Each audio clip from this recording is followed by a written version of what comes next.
Halo, apa kabar semua? Saya doakan semoga dalam keadaan baik-baik aja dan selalu dimudahkan rezekinya. Seperti biasa, kali ini saya akan menceritakan sebuah film yang diangkat dari kisah nyata perjalanan karir seorang anak pinggiran hingga menjadi seorang legenda dalam dunia sepak bola. Semoga saya dapat menceritakan film ini dengan baik dan menghibur teman-teman semua. Baiklah, tanpa membahas lebih banyak lagi sebelum kita mulai ke alur ceritanya, ayo dong bantu klik dulu tombol like yang ada di bawah.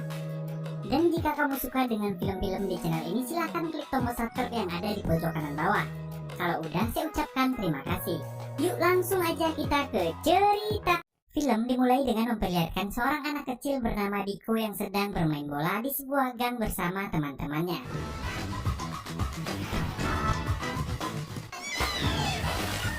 Sesampainya di rumah, Diko dimarahi ibunya karena badannya yang kotor. Kemudian Diko pergi ke atas bangunan untuk mendengarkan sebuah pertandingan bola. Saat itu yang bertanding adalah Brazil melawan Uruguay pada Piala Dunia di tahun 1950. Dan Brazil kalah pada saat itu. Semua orang yang ada di sana terlihat terdiam dengan wajah sedih, termasuk ayahnya Diko, karena ayahnya adalah orang yang sangat fanatik sekali dengan permainan bola. Diko yang melihat hal itu menghampiri ayahnya.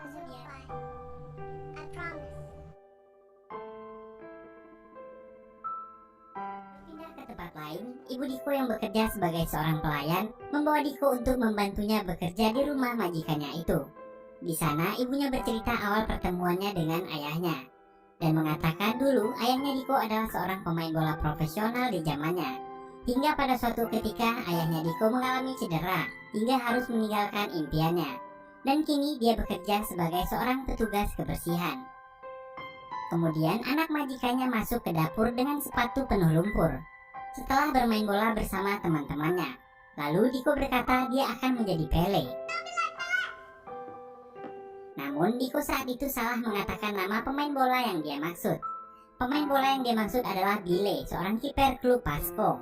Dari sanalah awal nama Pele. Karena hal itu anak majikan ibunya memanggil dia dengan nama Pele. Suatu saat Diko mengajak teman-temannya untuk ikut turnamen sepak bola. Dalam pertandingan ini tim Diko selalu menang, akan tetapi tak ada satupun orang yang memperhatikan mereka. Orang-orang lebih suka menonton anak-anak orang kaya itu bermain. Anak-anak itu kemudian mentertawakan mereka karena Diko dan teman-temannya bermain bola tidak menggunakan sepatu. Diko dan teman-temannya ingin memiliki sepatu. Karena tak punya uang, mereka akhirnya mencuri kacang dan menjualnya di pasar. Tiba-tiba Jose lewat dan memanggil Diko dengan panggilan Pele. Diko yang kesal akhirnya berkelahi dengannya.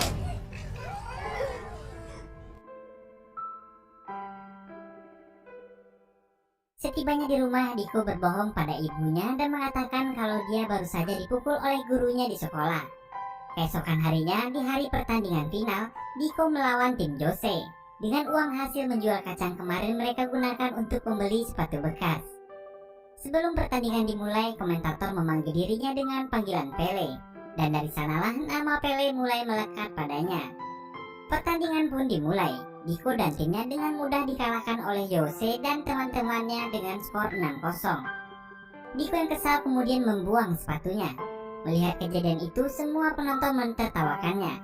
Terlihat di sana ayah Diko hanya diam dan memperhatikannya. Diko membayangkan sedang bermain bola bersama teman-temannya.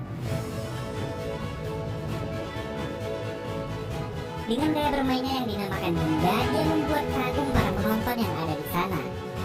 Teman-teman Diko ikut membuka sepatu mereka dan mulai memainkannya dengan teknik Dinda yang sangat indah.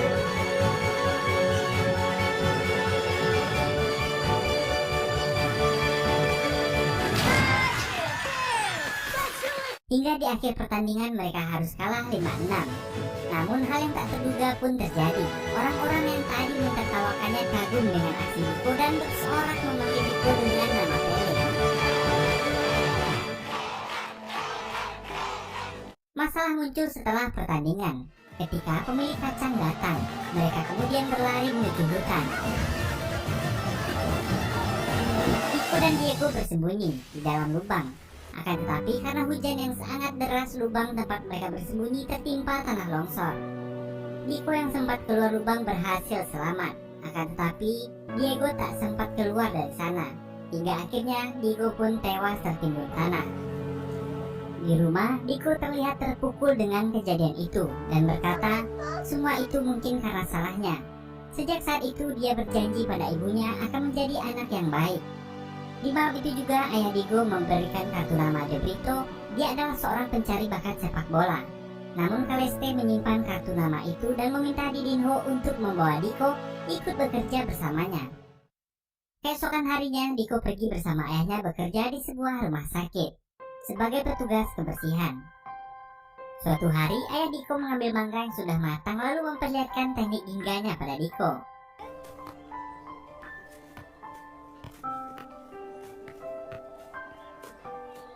Namun pada saat ayahnya meminta Diego untuk mencobanya, Diego menolak. Diego masih trauma karena kematian temannya dan tak mau melakukan apa-apa. Bahkan ketika pulang, Diego hanya diam saja melihat teman-temannya sedang asik bermain bola. Setiap selesai makan siang, ayahnya selalu melakukan juggling menggunakan sebuah mangga dan memasukkan bola ke tong sampah. Akan tetapi selalu gagal. Hingga tiba-tiba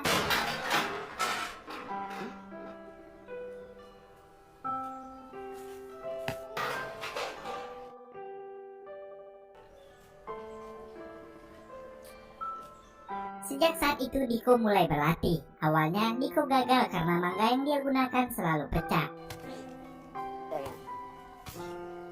Namun dia selalu mencoba hingga berhasil mengendalikan agar mangga itu tidak rusak.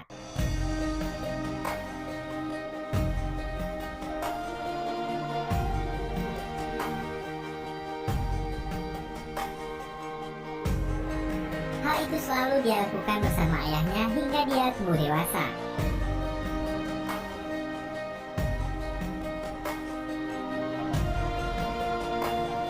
Dan pada suatu hari, saat ibunya melihat Diego berlatih, Caleste yang terharu melihat itu kemudian menghubungi De Brito.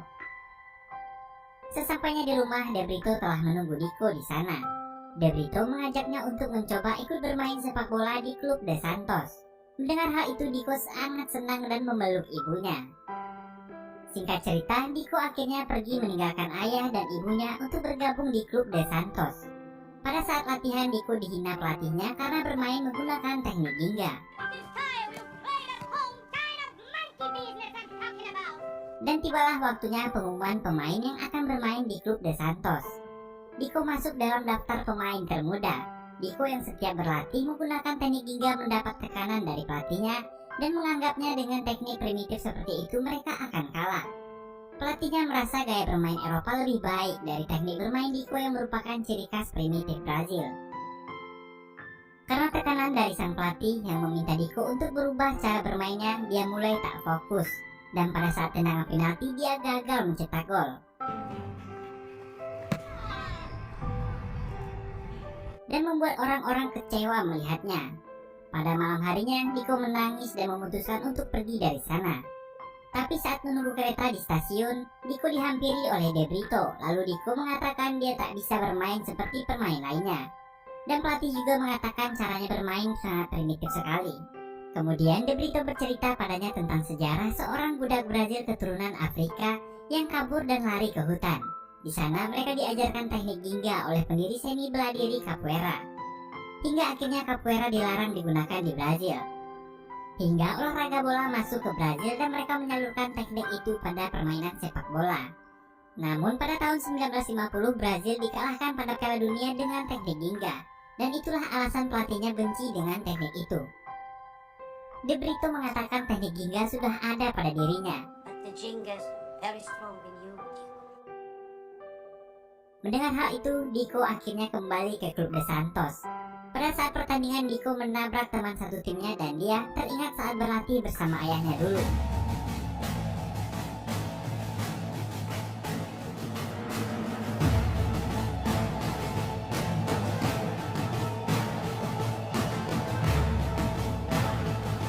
Kemudian dia melakukan teknik ginga dan mencetak gol yang membuat pelatih dan yang lainnya terkejut dengan gaya bermainnya.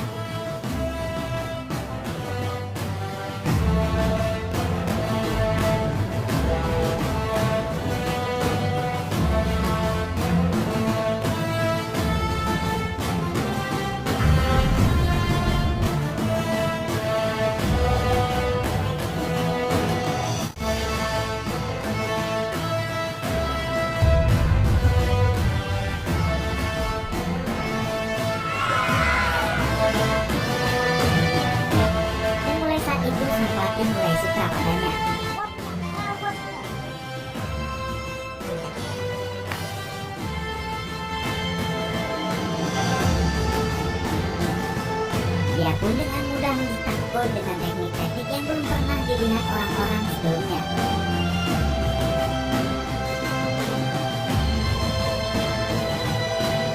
Dia lalu masuk ke tim junior dan kemudian naik ke tim pro. Diko semakin menarik perhatian banyak orang dengan teknik gingganya. Di radio terdengar pada saat penentuan pemain Piala Dunia. Diko terpilih menjadi pemain timnas Brazil termuda dalam sejarah. Pada saat akan kembali ke kota, ayahnya memberikan baju buatan temannya yang bertuliskan Pele. Diko berkata nama itu adalah sebuah nama ejekan padanya dari anak-anak orang kaya. Dan ayahnya mengatakan itu adalah panggilan untuknya pada saat dia menggunakan teknik gingga. Lalu ayahnya mengatakan dulu dia adalah seorang pemain profesional yang menggunakan teknik gingga. Tapi rasa ragu itu muncul. Pada saat di timnas, Diko melihat Jose yang dulu adalah anak dari majikan ibunya. Diko dipanggil ke ruangan pelatih dan mengatakan untuk tidak menggunakan teknik gingga dalam Piala Dunia nanti. I don't want to hear it. It won't happen again. It won't happen again. Sejak saat itu, pada saat pertandingan, Diko mulai merasakan keraguan-raguan untuk menggunakan teknik gingga, dan terjadilah hal yang tak diinginkan setiap pemain. Diko mengalami cedera pada lututnya dan dokter menyarankannya untuk beristirahat musim ini. Namun pelatihnya meminta dokter untuk mengobati Diko secepatnya. Keesokan harinya mereka berangkat menuju Swedia untuk babak penyisihan. Diko terus dirawat dengan perhatian khusus. Saat babak penyisihan grup, 3 pemain Brazil mengalami cedera termasuk Jose. Diko yang masih cedera lalu diminta menggantikan Jose bermain.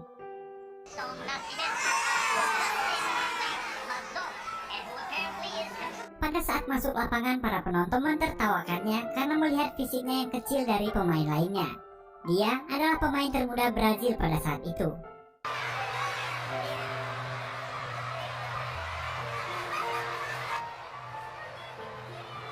Diko terus mendapat tekanan dari lawan.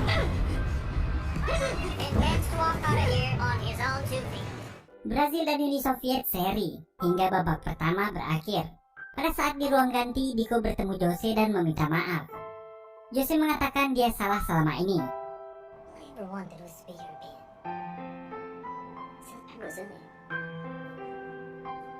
Dan dia memuji cara bermain Diko yang indah pada saat mereka bermain di Bauru.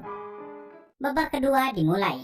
Jose yang berada di kursi cadangan meyakinkan Diko untuk menggunakan teknik gingganya.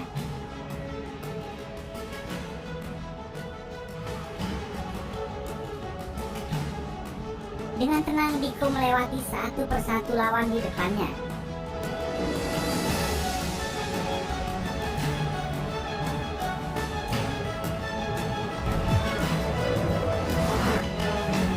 Diko terus melakukan aksinya hingga membawa timnas Brazil ke final dan menjadi perhatian media dunia.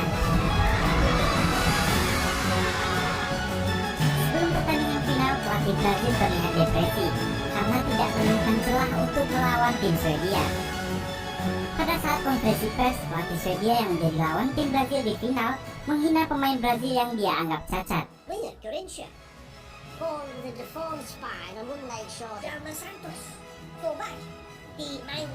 Hal itu diberitakan oleh media dunia. Ayah Diko juga mendengar berita itu. Di telepon, ayah Diko mengatakan ini adalah saatnya untuk Pele dan Ginga. Di hotel, para pemain kehilangan kepercayaan dirinya. Diko menghampiri dan memberikan mereka bola.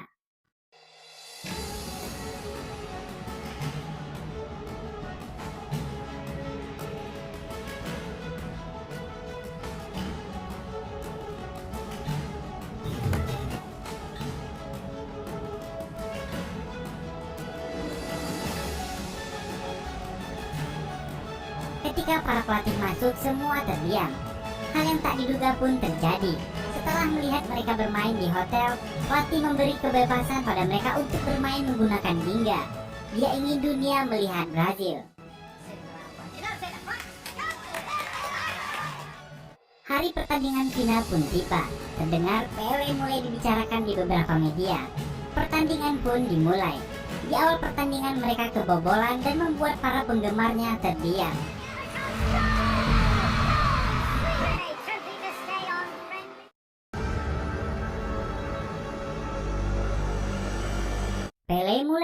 teknik Ginga dan mencetak gol pertamanya di gawang Swedia.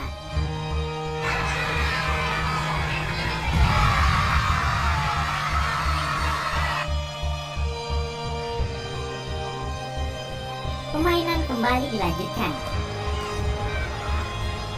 Brazil kembali mencetak gol.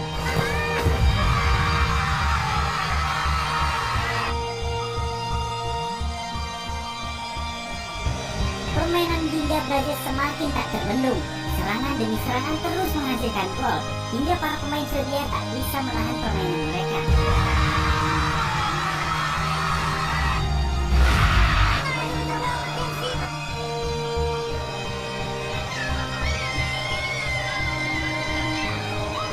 Pele dengan teknik Gingganya mulai dikenal dunia sejak saat itu.